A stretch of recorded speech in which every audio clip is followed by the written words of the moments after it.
रात का गहराता अंधेरा, चारों तरफ एक अजीब सी खामोशी और हमारे हाथों में एक बेजुबान का बेजान शरीर। ये रात हमारे लिए बहुत भारी थी। इस मासूम कुत्ते की जान चली गई थी और अब हमारी जिम्मेदारी थी कि इसे पूरे सम्मान के साथ विदा किया जाए। हमने जमीन में गड्ढा खोदा, उसे आराम से लिटाया और उस पर मिट्टी डालते हुए दिल में बस यही दुआ थी कि वो जहां भी जाए उसे शांति मिले। जिंदगी कितनी अजीब है ना, एक पल में सांसें चल रही होती हैं और दूसरे ही पल सब खत्म। इस बेजुबान को दफनाते हुए हमें जिंदगी की असलियत का एहसास हो रहा था। मन बहुत भारी था और इस भारीपन को दूर करने के लिए हमें कहीं जाना था, किसी ऐसी जगह जहां मन को थोड़ा सुकून मिल सके। और फिर हमने फैसला किया हरिद्वार और ऋषिकेश की तरफ निकलने का। रात के उस सन्नाटे को पीछे छोड़ते हुए हम अपनी बाइक पर हाईवे पर निकल पड़े। जैसे जैसे हम आगे बढ़ रहे थे, रात का अंधेरा छट रहा था और आसमान में एक नई सुबह की लाली छाने लगी थी। वो उगता हुआ सूरज, वो ठंडी हवाएं और वो धुंध भरा रास्ता, सब कुछ मिलकर मानो हमसे कह रहे थे कि रात चाहे कितनी भी काली क्यों ना हो, सवेरा जरूर होता है। वो संतरी रंग का आसमान हमें एक नई उम्मीद दे रहा था। इस सफर में कोई जल्दी नहीं थी, बस एक ठहराव था जो हम दोनों को उस रात के सदमे से बाहर निकाल रहा था। सुबह की पहली किरणों के साथ हम हरिद्वार की पावन नगरी में पहुंच चुके थे। यहाँ की गलियों में कदम रखते ही एक अलग सी ऊर्जा महसूस हुई। सामने पहाड़ पर मनसा देवी का मंदिर दिख रहा था और सड़कों पर जिंदगी अपनी पूरी रफ्तार से चल रही थी। एक तरफ हम रात की उस खामोशी से आए थे और दूसरी तरफ यहाँ ये चहल पहल। हमने अपनी बाइक खड़ी की और देखा कि एक बंदर बड़े मजे से केले खा रहा था। इन छोटी छोटी चीजों को देखकर एहसास होता है कि दुनिया अपनी धुन में मगन है। जीवन का चक्र ऐसे ही चलता रहता है। हर की पौड़ी का नज़ारा हमेशा की तरह अद्भुत था।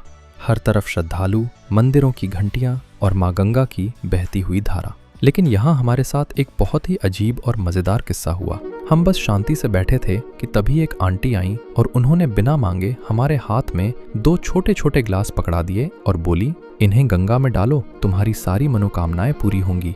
हमने सोचा शायद ये आस्था का कोई तरीका है, तो हमने वो ग्लास डाल दिए। पर असली कहानी तो तब शुरू हुई जब उन्होंने हमसे इस छोटे से काम के 100 रुपए मांग लिए। उन्होंने कहा कि 5 ग्लास डालने हैं और हर ग्लास का पैसा लगेगा। उन गिलासों में दूध के नाम पर शायद बस पानी की कुछ बूंदें थीं। अब हम ठहरे शरीफ इंसान, तो हमने बहस नहीं की और पैसे दे दिए। लेकिन मन में ये ख्याल जरूर आया कि आज के वक्त में आस्था और बिजनेस के बीच की लाइन कितनी धुंधली हो गई है। अगर दिन में वो 10 लोगों के साथ भी ऐसा करें तो बिना कुछ किए उनकी अच्छी खासी कमाई हो जाती है। खैर, हमने इसे एक सबक की तरह लिया और मुस्कुराकर आगे बढ़ गए। इन सब चीजों को किनारे रखकर असली सुकून तो गंगा की लहरों में था। पानी इतना ठंडा था कि शरीर सुन्न हो जाए, लेकिन जैसे ही हमने डुबकी लगाई, मानो रात की सारी थकान, सारी उदासी उस पानी में बह गई। पानी का बहाव तेज था, इसलिए हम घाट पर लगी लोहे की चेन पकड़कर नहा रहे थे। उस ठंडे और पवित्र पानी ने हमें अंदर तक तरोताजा कर दिया। वो एक ऐसा पल था जहां ना कोई सोच थी, ना कोई चिंता, बस हम और प्रकृति का वो शुद्ध रूप। एक पल के लिए ऐसा लगा जैसे महादेव ने सारी परेशानियां हर ली हों। हरिद्वार में मन को शांत करने के बाद हमारी मंजिल थी और ऊपर, नीलकंठ महादेव के रास्ते की तरफ पहाड़ों में। जैसे ही हमने पहाड़ों का रास्ता पकड़ा, नज़ारे पूरी तरह से बदल गए। एक तरफ ऊंचे ऊंचे पहाड़ और दूसरी तरफ गहरी खाई में बहती हुई नीले हरे रंग की गंगा। रास्ते में हाथियों से सावधान रहने के बोर्ड लगे हुए थे। ऊपर से देखने पर वो नज़ारा इतना खूबसूरत था कि आंखों को यकीन नहीं हो रहा था। नीचे नदी में कुछ लोग रिवर राफ्टिंग कर रहे थे। रंग बिरंगी नावें उस नीले पानी पर तैरती हुई किसी पेंटिंग जैसी लग रही थी। लेकिन इस खूबसूरती के बीच एक चीज ने बहुत निराश किया।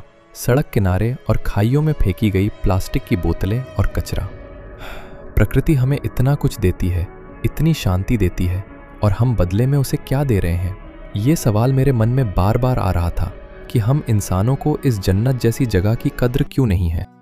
सफर आगे बढ़ रहा था और पहाड़ी रास्ते अपने असली रूप में आ रहे थे, घुमावदार, सकरे और खतरनाक। सामने से बड़ी बड़ी ट्रैवलर बसें और बोलेरो आ रही थी और हमें अपनी बाइक को बिल्कुल किनारे से निकालना पड़ रहा था। ये रास्ता जितना खूबसूरत था, उतना ही थका देने वाला भी।